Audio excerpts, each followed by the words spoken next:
오늘은 5월 21일 부부의 날을 맞아서 부부의 이야기를 가져왔답니다. 지금까지 많은 세월을 보내면서 여러 가지 이야기가 있으실 텐데요. 댓글에 사연도 간략하게 달아주시면 사연으로 실어드리겠습니다. 구독, 좋아요, 댓글도 부탁드립니다. 이야기 시작합니다. 오늘도 35해를 함께 살았지만 우리는 사실 사이 좋은 부부가 아니었습니다. 누구나 그 정도는 산다고들 하죠. 이웃들은 우리 부부를 보며 무난하다 말했습니다. 겉으로는 그랬을지도 모르겠네요. 하지만 현숙이와 우리는 늘 부딪혔습니다. 아침이면 식탁에 앉아 신문을 펼치고 현숙이가 차려준 아침을 먹었습니다. 말없이 출근할 때도 다녀오겠습니다 라는 인사는 습관처럼 건넸지만 서로의 눈을 마주치는 일은 거의 없었죠. 회사에서는 늘 치열했습니다. 기획실에서 수십 명을 이끌며 살았으니까요. 목표 달성을 위해 밤새워 일하고 실적을 위해 머리를 싸매곤 했습니다. 그러다 보니 집은 그저 잠자는 공간이었고 현숙이는 그저 집에 있는 사람이었던 것 같습니다. 오늘은 좀 일찍 들어오실 수 있나요? 가끔 전화로 묻던 현숙이의 목소리가 생각납니다.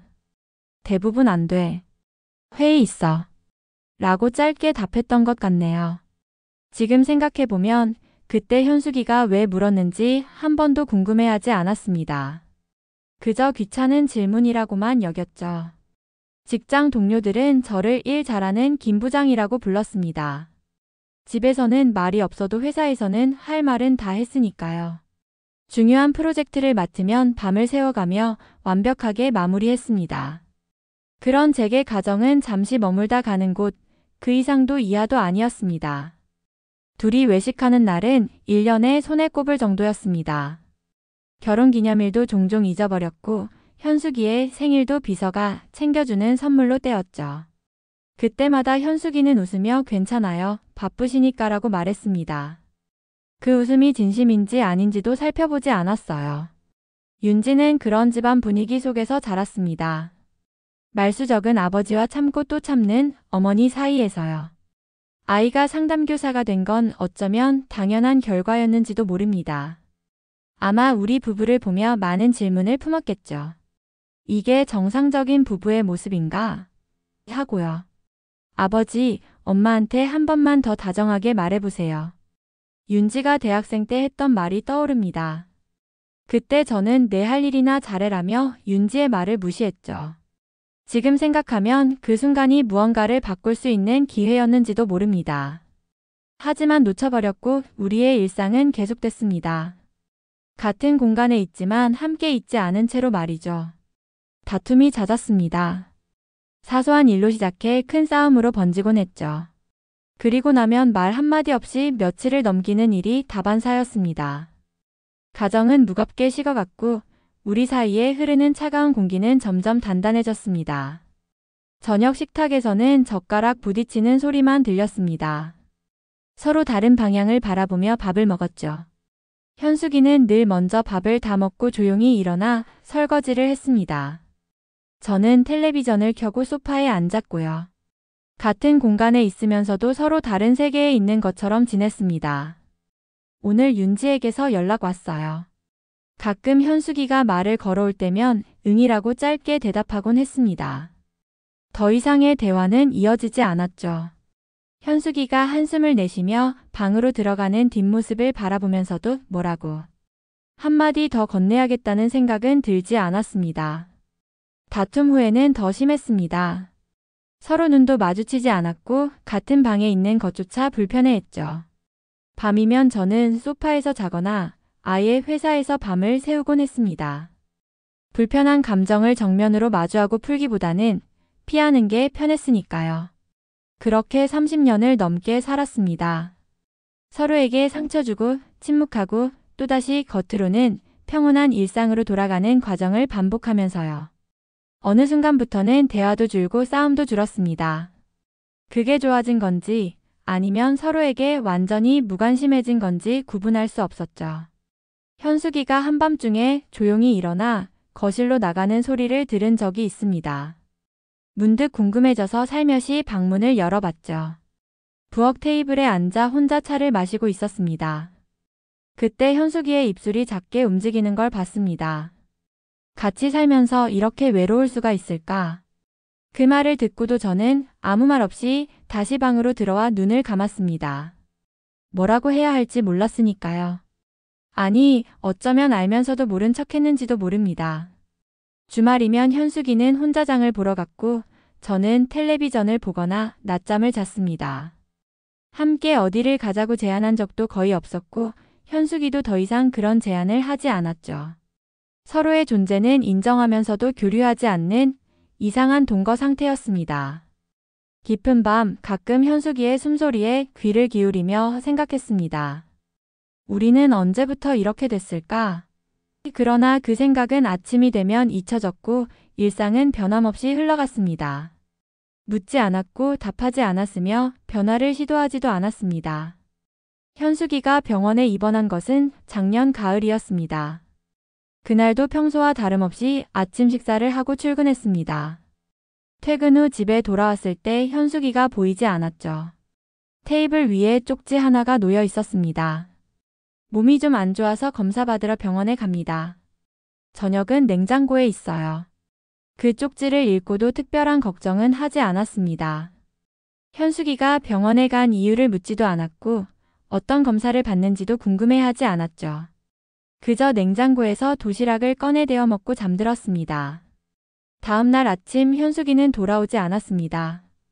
전화를 걸었더니 병원에서 하룻밤 더 묵어야 한다고 했죠. 그때도 무슨 검사 받는데? 라고 물었을 뿐 더 깊은 관심은 보이지 않았습니다. 3일이 지나고 현숙이가 돌아왔을 때 그 얼굴은 평소보다 훨씬 창백했습니다. 하지만 저는 그저 검사 결과는 어때?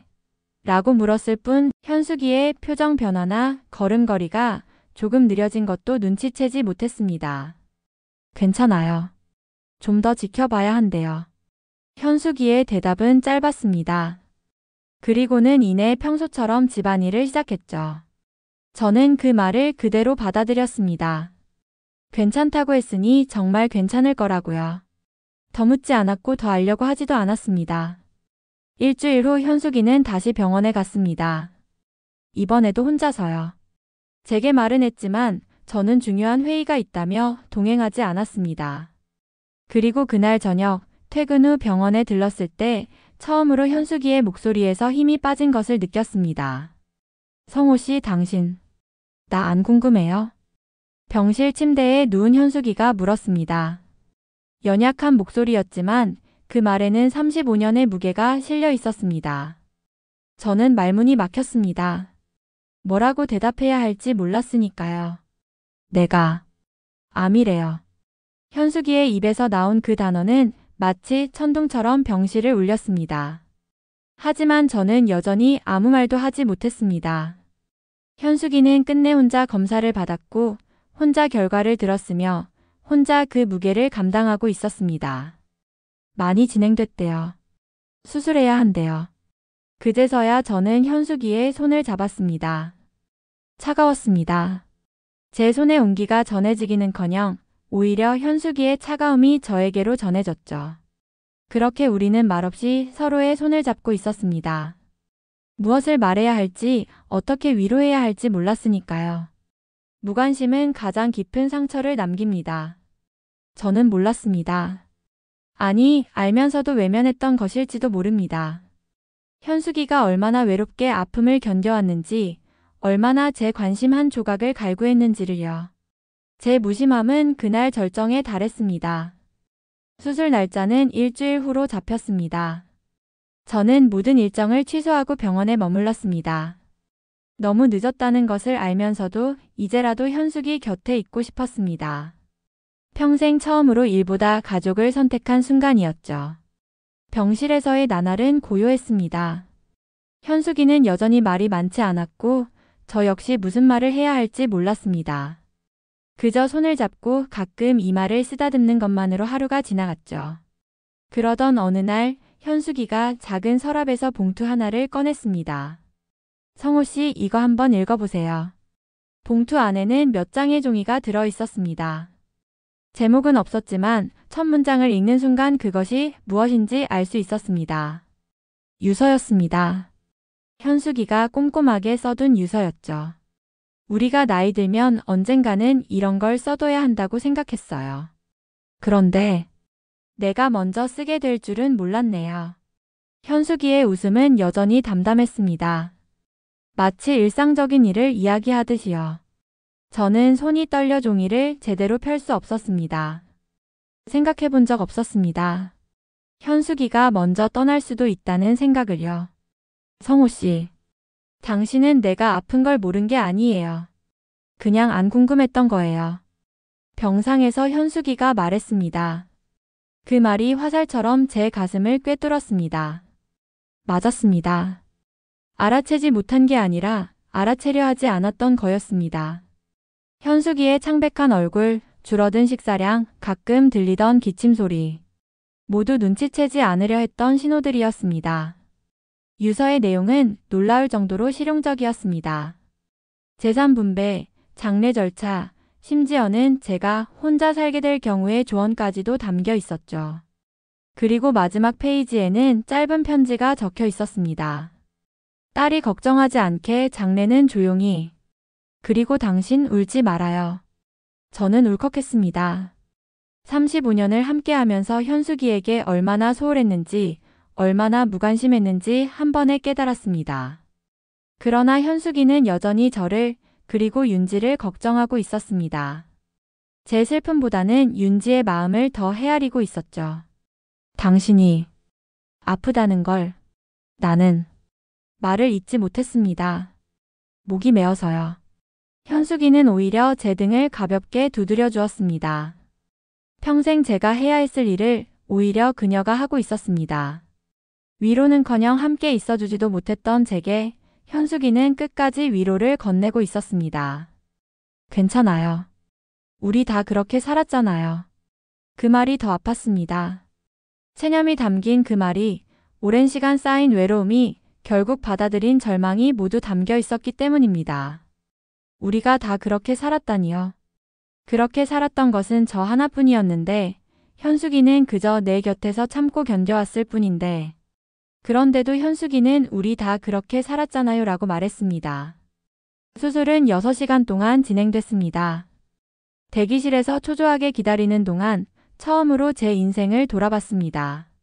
현숙이를 처음 만났던 날, 설레던 청춘의 순간들, 윤지가 태어났을 때의 기쁨, 그리고 점점 무뎌지고 메말라갔던 우리의 관계까지. 모든 순간이 주마등처럼 스쳐 지나갔습니다. 김현숙님 보호자분, 간호사의 호출에 황급히 일어났습니다. 의사는 담담한 표정으로 말했습니다. 다행히 수술은 성공적이지만 암이 이미 많이 퍼져 있어 앞으로의 시간이 그리 많지 않다고요. 1달, 2달, 어쩌면 그보다 짧을 수도 있다고 했습니다. 그 말을 듣는 순간 숨이 멎는 것 같았습니다. 중환자실에서 만난 현숙이는 평소보다 더 작아 보였습니다. 호스와 기계들에 둘러싸인 모습이 너무도 낯설었습니다. 이윽고 눈을 뜬 현숙이는 저를 보자 희미하게 웃었습니다. 그 웃음에서 비로소 깨달았습니다. 현숙이는 자신의 상태를 이미 알고 있었다는 것을요. 그래서 유서를 미리 준비했던 것입니다. 수술. 잘 됐대요. 현숙이의 첫 마디는 자신의 상태가 아닌 수술 결과를 묻는 것이었습니다. 저는 거짓말을 했습니다. 응, 아주 잘 됐대. 곧 좋아질 거래. 하지만 현숙이의 눈빛은 이미 모든 것을 알고 있다는 듯 했습니다. 그러면서도 제 마음을 헤아려 더 묻지 않았습니다. 윤지가 미국에서 급히 돌아왔습니다. 엄마의 상태를 듣고 펑펑 울었지만 현숙이 앞에서는 밝게 웃으려 노력했습니다. 또 한 번 깨달았습니다. 우리 가족은 모두 서로의 감정을 숨기며 살아왔다는 것을요. 아픔도 슬픔도 외로움도 모두 안으로 삼키면서요. 윤지야, 너무 걱정하지 마. 엄마 괜찮아. 병실에서 현숙이가 윤지의 손을 잡으며 말했습니다. 그 모습을 보며 문득 깨달았습니다. 현숙이는 늘 그래왔다는 것을요. 자신의 아픔보다 타인의 걱정을 더 염려하며 살아왔다는 것을요. 저를 위해서도 윤지를 위해서도 항상 자신을 내려놓았습니다. 중환자실에서 일반 병실로 옮겨진 뒤 현숙이의 상태는 예상보다 빠르게 나빠졌습니다. 통증이 심해질 때마다 이를 악물었고 진통제를 맞고서야 겨우 잠들곤 했습니다. 그런데도 아침이면 여전히 웃으며 잘 잤어요. 라고 물었죠. 어느 날 밤 현숙이가 갑자기 제 손을 꼭 잡았습니다. 성호 씨 미안해요. 당신 혼자 두고 가서. 제가 미안하다고 해야 할 말을 현숙이가 먼저 했습니다. 뒤늦게 깨달은 제 이기심과 무관심이 부끄러웠습니다. 현숙이는 끝까지 저를 배려하고 있었습니다. 자신의 고통보다 남겨질 사람들의 아픔을 더 걱정하며요. 내가 미안해. 당신을 몰라봐서. 소중히 여기지 못해서. 평생 처음으로 마음을 열어 말했습니다. 그러자 현숙이의 눈에서 눈물이 흘렀습니다. 35년 만에 처음 보는 진심 어린 눈물이었습니다. 윤지는 병실 한쪽에서 조용히 우리를 지켜보고 있었습니다. 병세는 예상보다 더 빠르게 악화됐습니다. 의사는 이제 시간이 얼마 남지 않았다고 했습니다. 윤지와 저는 번갈아가며 병실을 지켰습니다. 하루는 제가 잠시 카페에서 쉬고 있을 때 윤지가 저를 찾아왔습니다. 아버지 이거 보세요. 윤지가 내민 것은 작은 쪽지였습니다. 현숙이의 필체로 적힌 메모였습니다. 날짜는 작년 겨울 현숙이가 처음 병원에 갔을 때쯤이었습니다. 성호 씨도 언젠간 웃길 바래요. 단 한 줄이었습니다. 하지만 그 한 줄이 제 가슴을 무너뜨렸습니다. 현숙이는 제가 행복해지길 바라고 있었습니다. 자신이 떠난 후에도요. 35년 동안 제대로 된 사랑 한 번 받지 못했으면서도 여전히 제 행복을 바라고 있었습니다. 엄마가 서랍을 정리하시다가 이걸 꺼내셨어요. 제게 보여주시더니 나중에 아빠한테 줘라고 하셨어요. 윤지의 눈에도 눈물이 고여 있었습니다. 우리는 말없이 서로를 바라봤습니다. 평생 말하지 않아 쌓였던 감정들이 마침내 터져나왔습니다. 아버지, 우리 너무 늦은 걸까요? 윤지의 질문에 대답할 수 없었습니다. 이제 와서 무슨 말이 소용이 있을까 싶었습니다. 하지만 윤지는 이어 말했습니다. 아니에요. 아직 늦지 않았어요. 엄마는 끝까지 우리가 행복하길 바라셨으니까요. 그날 저녁 병실로 돌아가 현숙이의 손을 잡았습니다.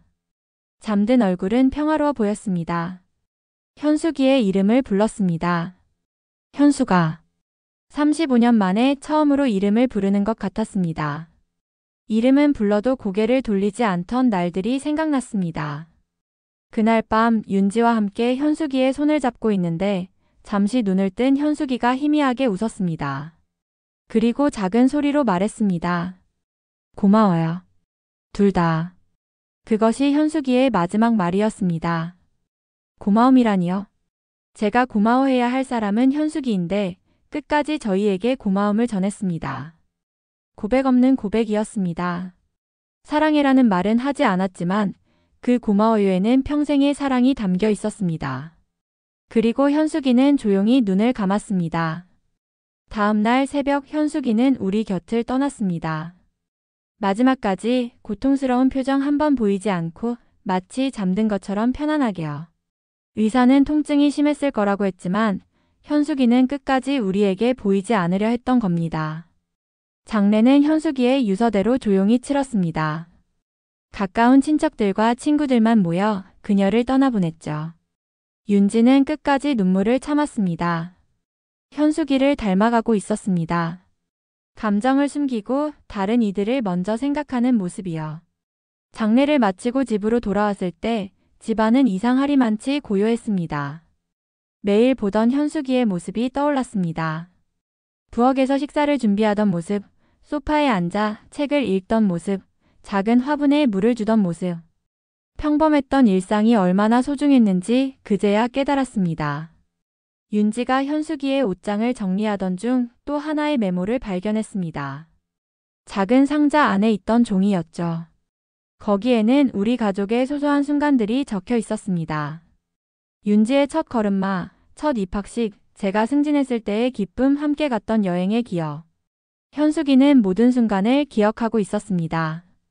말로 표현하지 않았을 뿐이죠. 아버지, 엄마는 우리 가족의 역사를 써오셨네요. 윤지의 말에 고개를 끄덕였습니다. 현숙이는 말없이 우리 가족의 역사를 써왔고 모든 순간을 소중히 여겼습니다. 그런데 저는 그런 현숙이의 마음을 전혀 알아주지 못했습니다. 그날 밤 윤지가 떠난 후 혼자 남은 집에서 현숙이의 물건들을 하나하나 만져보았습니다. 선반 위의 그릇들, 화장대 위의 작은 화장품들, 옷장 속의 옷가지들. 모두 현숙이의 손길이 닿았던 것들이었습니다. 그중 하나 오래된 일기장을 발견했습니다. 일기장 속에는 현숙이의 진심이 고스란히 담겨 있었습니다. 저에 대한 사랑, 윤지에 대한 자랑스러움, 그리고 간혹 느꼈던 외로움까지. 그 어떤 불평도 없었습니다. 단지 더 나은 가족이 되길 바라는 소망뿐이었죠. 마지막 페이지에는 이렇게 적혀 있었습니다. 성우 씨가 웃는 모습을 보는 게 내 소원이에요. 가끔은 내게도 웃어주면 좋겠지만 그건 욕심일까요? 그래도 괜찮아요. 우리는 그렇게 살아왔으니까요. 그 글을 읽는 순간 눈물이 멈추지 않았습니다. 현숙이에게 충분한 사랑을 주지 못했다는 후회, 더 잘해줄 수 있었는데 그러지 못했다는 아쉬움이 밀려왔습니다. 그리고 현숙이의 마지막 메모, 성우 씨도 언젠간 웃길 바래요라는 말이 다시 떠올랐습니다. 현숙이가 떠난 후 삶은 완전히 달라졌습니다. 은퇴한 몸이었지만 전보다 더 공허함을 느꼈습니다. 매일 밤 찾아오는 고독과 후회 속에서 잠을 이루지 못했습니다. 그러던 어느 날 윤지가 한 장의 전단지를 가져왔습니다. 아버지, 이거 한번 들어보시는 게 어떨까요? 상담교사인 제가 추천해드려요. 전단지에는 중년의 상실과 회복이라는 제목의 강연회가 소개되어 있었습니다. 처음에는 거절했습니다. 그런 걸 들어서 뭐가 달라지겠냐고요. 하지만 윤지의 간곡한 부탁에 마지못해 따라 나섰습니다. 강연장에는 비슷한 연령대의 사람들이 모여 있었습니다. 다들 무언가를 잃은 사람들 같았습니다. 강연자는 60대 중반의 남성이었는데 그의 이야기는 제 가슴을 울렸습니다. 우리는 미처 깨닫지 못하는 사이에 가장 소중한 것을 잃어버립니다. 그것을 알아차릴 때는 이미 늦어버린 경우가 많죠. 그 말이 저에게 직접 하는 말처럼 느껴졌습니다. 현숙이를 잃고 나서야 그녀의 소중함을 깨달은 저의 모습과 겹쳐 보였으니까요. 그래도 늦었다고 생각하지 마세요. 아직 우리에겐 다른 누군가가 있습니다. 지금 곁에 있는 사람들에게 미처 하지 못했던 말, 보여주지 못했던 마음을 전할 수 있습니다. 강연이 끝나고 집으로 돌아오는 길, 처음으로 마음이 조금 가벼워지는 것을 느꼈습니다.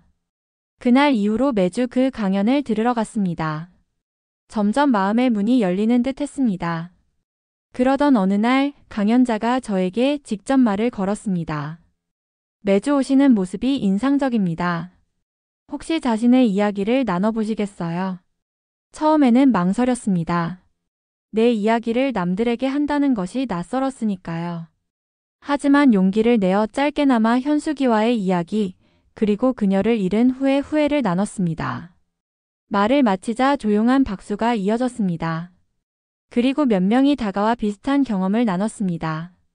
저도 비슷한 경험이 있어요. 아내의 마음을 몰라줬다가 제 남편도 그랬어요. 서로 대화가 없었죠. 그들의 이야기를 들으며 깨달았습니다. 저만 그런 게 아니었습니다. 많은 사람들이 비슷한 상처를 안고 살아가고 있었습니다. 그리고 그들 모두 변화하고자 노력하고 있었죠. 몇 개월 후 강연자가 제안을 했습니다.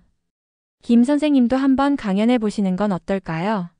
당신의 경험이 다른 분들에게 도움이 될 수 있을 거예요. 처음에는 단호히 거절했습니다. 강연이라니, 평생 회의실에서는 발표를 해봤어도 낯선 사람들 앞에서 내 이야기를 한다는 건 상상도 할 수 없었습니다. 그러나 윤지의 응원에 힘입어 용기를 냈습니다. 아버지, 엄마도 분명 기뻐하실 거예요. 아버지의 변화를요. 첫 강연은 떨리고 어색했습니다. 하지만 현숙이의 이야기, 우리의 삶, 그리고 제가 깨달은 것들을 진솔하게 나누었습니다.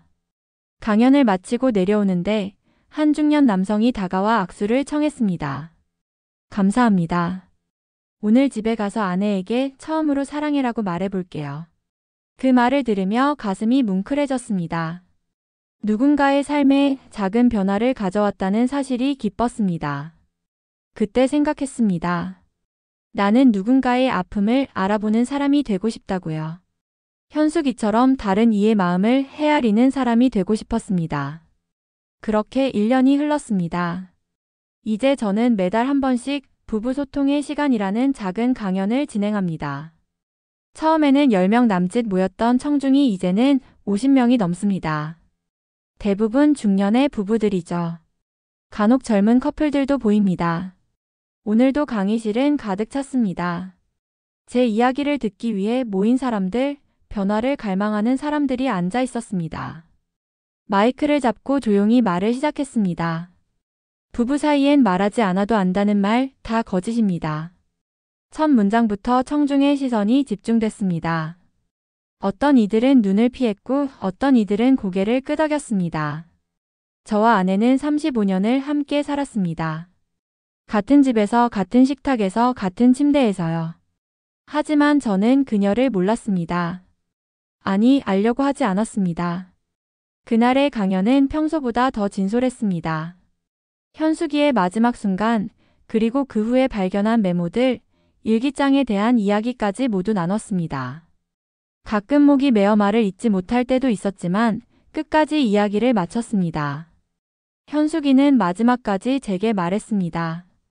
성호 씨도 언젠간 웃길 바래요. 그 말이 제게는 나도 행복했으면 좋겠다는 고백처럼 들렸습니다. 평생 사랑한다는 말 한 번 듣지 못했던 그녀가 끝까지 제 행복을 바랐습니다. 강의실 안은 조용했습니다.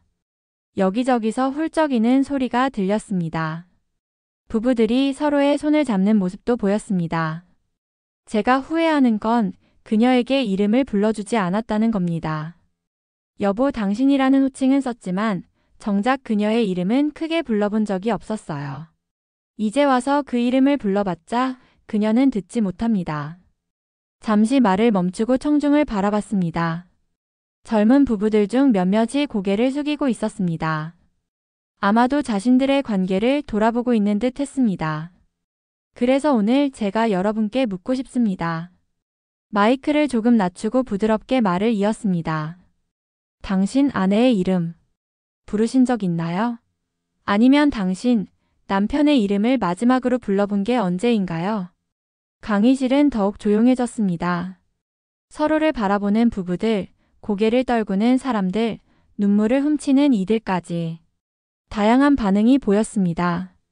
지금 당장 옆에 있는 사람의 이름을 한번 불러주세요. 그리고 고마워라고 말해보세요. 지금 이 순간 함께 있다는 것에 대해서요. 조용히 이름을 부르는 소리가 강의실을 채웠습니다. 서로를 바라보며 미소 짓는 부부들, 눈물을 흘리며 안아주는 커플들. 그 모습을 보며 현숙이도 미소 짓고 있을 거라고 생각했습니다. 강의가 끝나고 한 여성이 다가왔습니다. 50대 중반 정도로 보였습니다. 감사합니다. 오늘 처음으로 남편이 제 이름을 불렀어요. 30년 만에요. 그녀의 눈에는 눈물이 고여 있었습니다. 행복의 눈물이었습니다. 그 모습에서 현숙이를 보는 것 같았습니다. 만약 제가 조금만 더 일찍 깨달았다면 현숙이도 저런 눈물을 흘렸을까요? 집으로 돌아오는 길 하늘을 올려다봤습니다. 별이 유난히 밝게 빛나고 있었습니다. 작게 속삭였습니다. 현수가 난 지금 웃고 있어. 내가 바라던 대로. 바람이 살랑 불어왔습니다. 마치 현숙이가 대답하는 것 같았습니다. 이제는 알 것 같았습니다. 사랑이란 말로 표현하는 것, 그리고 그 표현을 듣고 싶어하는 마음을 인정하는 것이라는 걸요. 늦게 깨달았지만 이제라도 그 깨달음을 다른 이들과 나눌 수 있음에 감사했습니다. 윤지가 결혼을 앞두고 있습니다. 예비 사위를 만났을 때 처음으로 진심 어린 조언을 건넸습니다. 서로의 이름을 자주 불러주세요. 그리고 사랑해라는 말을 아끼지 마세요. 예비 사위는 조금 놀란 듯 했지만 진지하게 고개를 끄덕였습니다. 윤지는 환하게 웃었습니다. 그 웃음 속에서 현숙이의 모습이 보였습니다. 살아생전에 현숙이에게 해주지 못했던 말들, 보여주지 못했던 마음들. 이제는 다른 이들을 통해 전하고 있습니다. 비록 늦었지만 현숙이의 바람대로 저는 이제 웃을 수 있습니다. 그리고 다른 이들도 웃게 도와줄 수 있습니다. 그날 아내가 나 대신 유서를 써줬다는 걸 알았을 때 나는 무너졌습니다. 하지만 그 무너짐 속에서 진짜 사랑이 무엇인지 깨달았습니다. 오늘도 저는 아내의 쓸쓸한 웃음을 떠올리며 나보다 더 나은 결혼 생활을 하는 젊은 부부가 많이 탄생하기를 바라며 쓸쓸한 집으로 돌아왔습니다. 오늘 이야기는 어떠셨나요? 사연이 있으시면 댓글로 간단히 달아주시면 다음 이야기로 올려드리겠습니다. 감사합니다. 내일 또 찾아오겠습니다. 건강하세요.